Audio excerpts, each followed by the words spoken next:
Assalamualaikum warahmatullahi wabarakatuh. Perkenalkan, nama saya Anastasia Biesta dari Prodi Manajemen Kelas Sore A. Di sini saya akan mempresentasikan makalah untuk ulangan tengah semester mata kuliah Digital Business. Sebentar untuk share screen.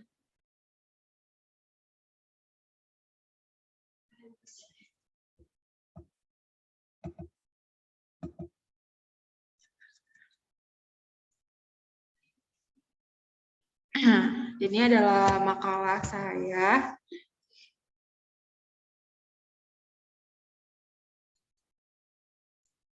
Jadi di makalah ini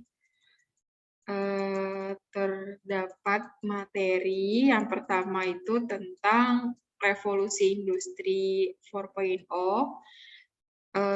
terus transformasi digital dan perkembangan bisnis digital di Indonesia, ekosistem bisnis digital, yaitu infrastruktur, SDM, dan permodalan.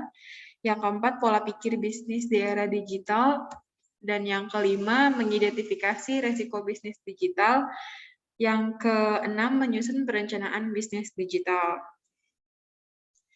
Sebelumnya, latar belakangnya adalah revolusi, adalah perubahan sosial dan kebudayaan yang berlangsung secara cepat dan menyangkut dasar atau pokok-pokok kehidupan masyarakat. Nah, jadi revolusi industri ini merupakan terjadinya perubahan secara besar-besaran di bidang, misalkan bidang pertanian, manufaktur, pertambangan, transportasi, dan teknologi yang memiliki dampak terhadap kondisi sosial, ekonomi, dan budaya di dunia. Revolusi industri dimulai dari Britania Raya, lalu menyebar ke Eropa Barat, Amerika Utara, Jepang, dan akhirnya ke seluruh dunia. Nah, tujuan penulisan makalah ini adalah untuk memenuhi salah satu tugas mata kuliah digital bisnis, di mana makalah ini menjelaskan tentang ruang digital bisnis dan perkembangan globalisasi. Selain itu, makalah ini menjelaskan bagaimana cara berbisnis yang sesuai dengan perkembangan zaman, karena perkembangan teknologi yang semakin pesat membawa kehidupan digital yang serba cepat. Lanjut ke bab 2, yaitu pembahasan untuk revolusi industri 4.0. Pertama kali dicetuskan oleh ahli asal Jerman pada tahun 2011, lalu di acara Hannover Trade Fair, bahwa industri saat ini telah memasuki inovasi baru. Proses produksi mulai berubah pesat.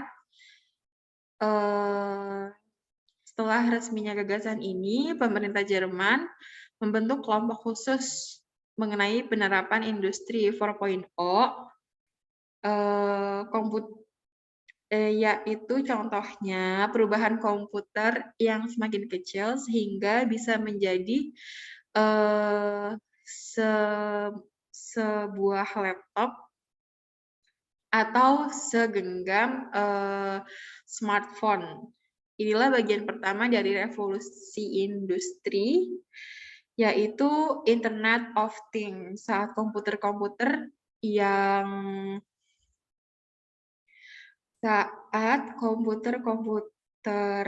yang ada di pabrik tersambung ke internet, saat setiap masalah yang ada di lini produksi bisa langsung diketahui secara online.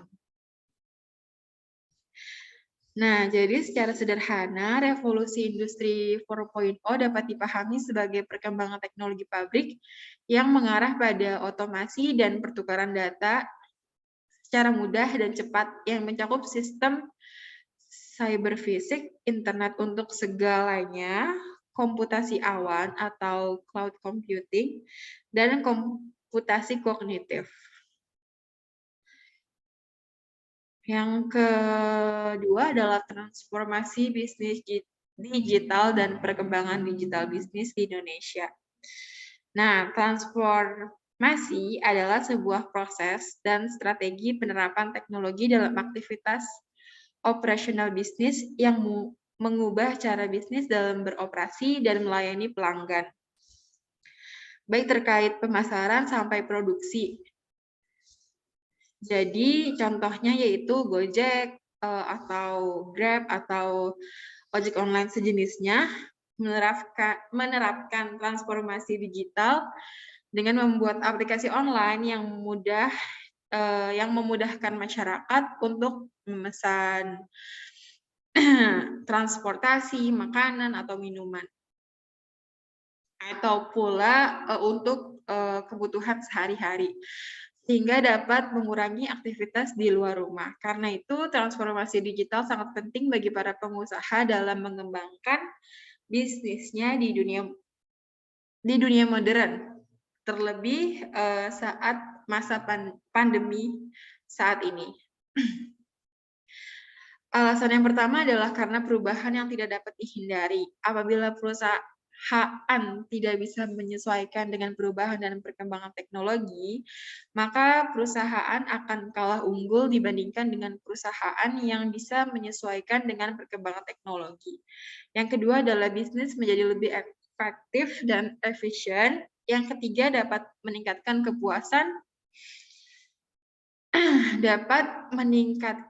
kepuasan dan loyalitas konsumen.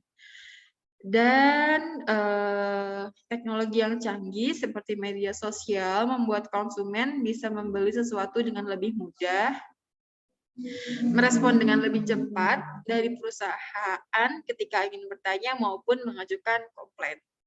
Jadi dapat disimpulkan bahwa transformasi digital perlu diterapkan oleh para pengusaha untuk keberlanjutan dan perkembangan bisnisnya. Selanjutnya di pembahasan yang ketiga yaitu ekosistem bisnis digital yang menyangkut infrastruktur, SDM, dan permodalan.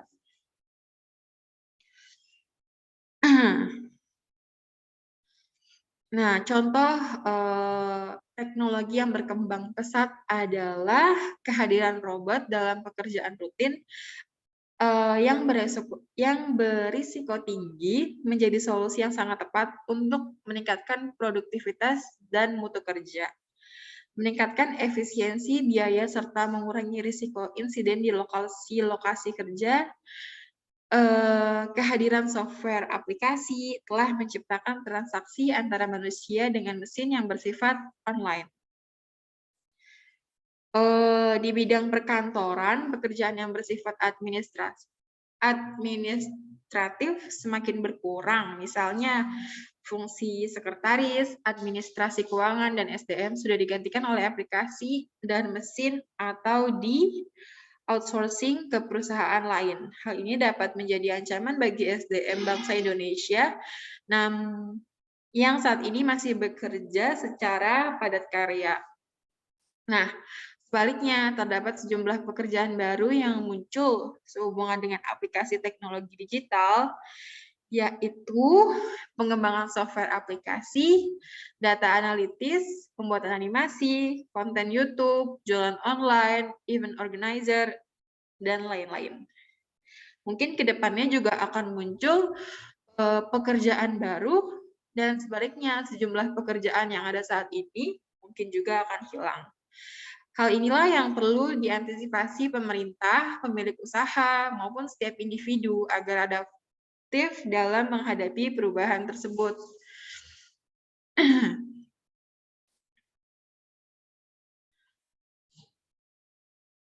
Selanjutnya yaitu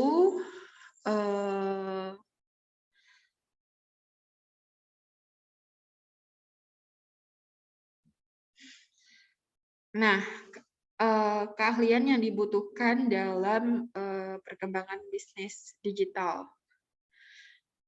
Nah, keahlian teknis seperti marketing, keuangan, pelayanan, dan manajemen SDM, keahlian tersebut dapat diperoleh dengan merekrut tenaga ahli di masing-masing keilmuan. Namun sebagai startup, mempelajari keilmuan tersebut dalam hal yang lebih umum membutuhkan soft skill dalam bidang leadership dan kolaborasi agar mampu menggerakkan roda usaha secara efektif dan efisien. Contohnya sebagai karyawan, keterampilan soft skill cepat beradaptasi dengan lingkungan pekerjaan, upaya menjadi karyawan teladan atau role model, memahami tujuan perusahaan, dan kontribusi nyata terhadap pencapaian serta memiliki nilai-nilai pribadi yang berkembang. Nah, berbagai tantangan yang dihadapi seperti kompetisi antar karyawan yang makin ketat, menyebabkan posisi jabatan menjadi sebuah acuan serta keusangan pengetahuan dan keterampilan karena munculnya teknologi baru.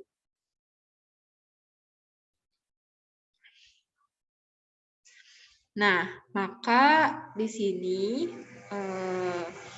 sikap adaptif akan selalu tetap dipakai perusahaan apabila adaptif terhadap lingkungan perubahan bisnis perusahaan, mampu memahami perkembangan teknologi terkini, dan selalu inovatif dalam mengembangkan layanan perusahaan. Untuk itu,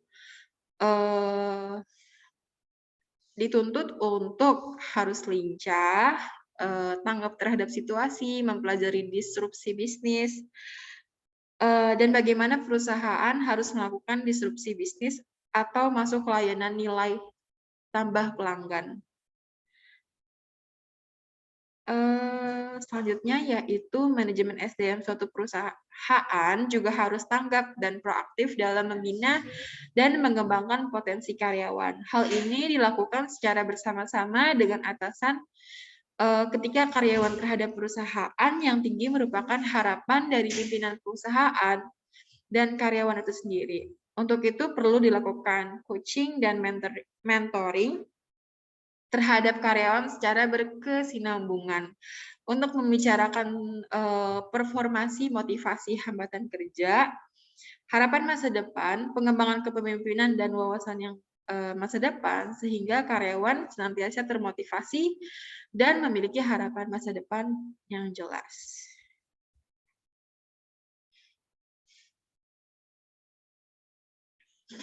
Selanjutnya yaitu ke poin keempat, pola pikir bisnis di era digital.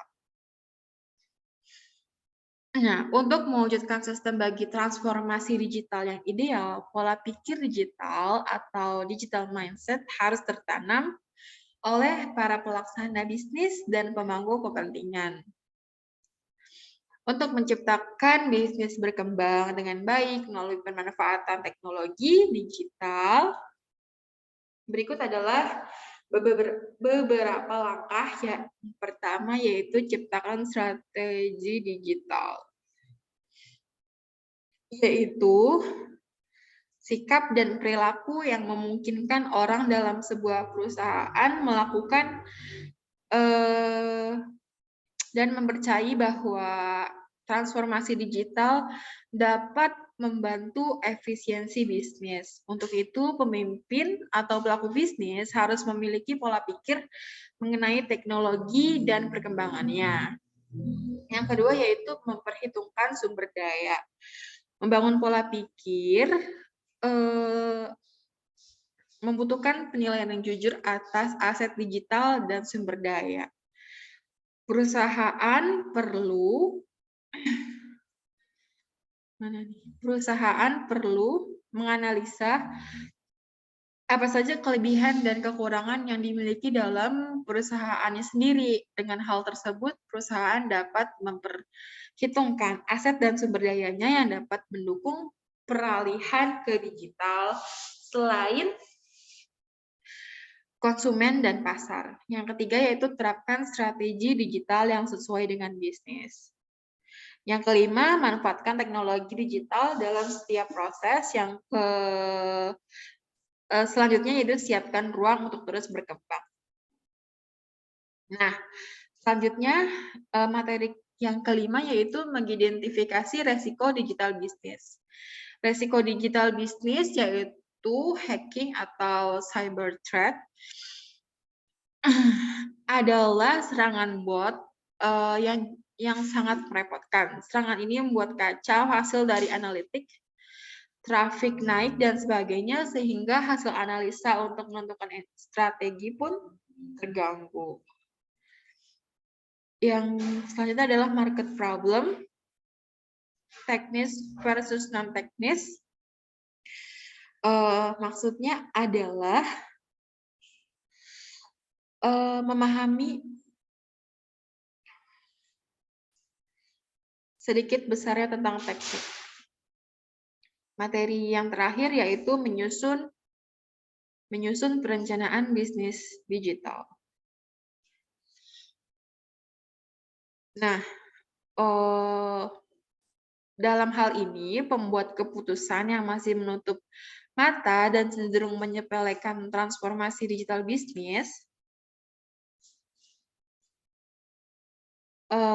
menurut salah satu kontributor yang fokus membahas transformasi bisnis, banyak perusahaan yang tidak mempertimbangkan nilai daya saing saat melakukan transformasi digital. Nah, munculnya sistem cloud di mana orang tidak lagi membutuhkan storage fisik untuk menyimpan dokumen digital. Namun tentu saja itu berimbas pada membengkaknya biaya perawatan hardware dan juga perubahan radikal dari tempat penyimpanan fisik menjadi cloud harus disikapi dengan optimis. Nah, kapan waktu yang tepat untuk memulai bisnis? Yaitu sekarang.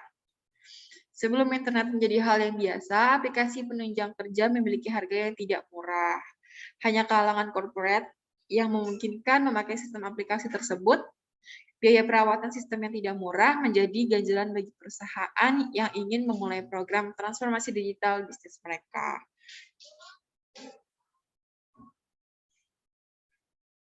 Sejauh ini, sistem berbagi cloud juga telah banyak membantu banyak orang. Maka dari itu, switching cost dari segi waktu dalam proses migrasi teknologi tidak lagi menjadi alasan. Nah, ini adalah perubahan untuk sistem akuntansi berbasis website, yaitu buku tansi, jurnal, Slicker accounting, gajian, Slicker, karyawan. Untuk memulai transformasi digital bisnis, yang pertama yaitu sumber daya manusia yang siap akan perubahan dengan cara membatasi penggunaan kertas, biasakan menyimpan dokumen pada cloud, berkomunikasi dengan tim secara digital, alokasikan dana untuk investasi pada teknologi atau sistem.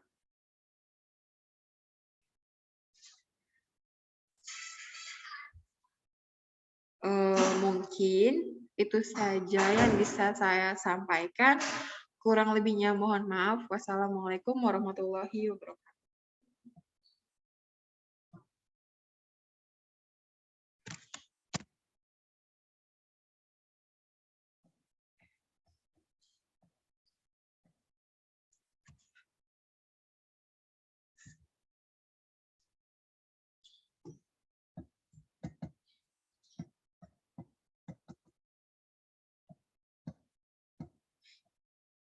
Miss Cici nggak mau gerak itunya. Kursornya.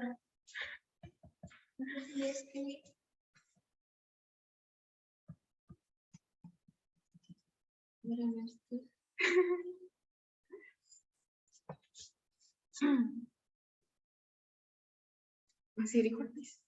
Itu masih record. Iya. Cara berhenti record gimana ya?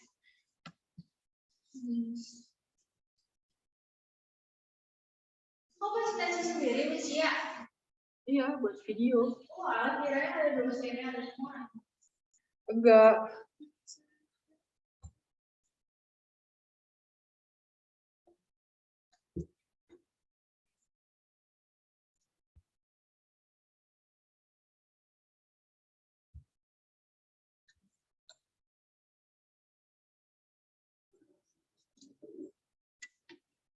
Udah bisa. Udah ya.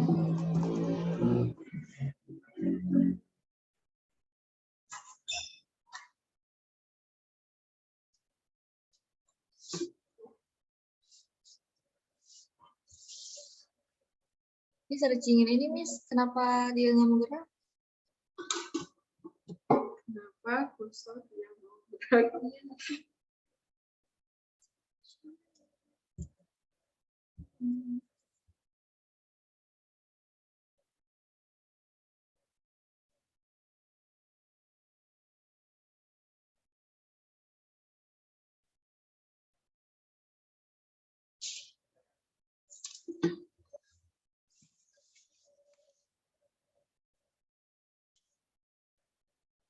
Karena tadi pas aku mau record, Oh nih. Oh nih udah, Miss. matiin record.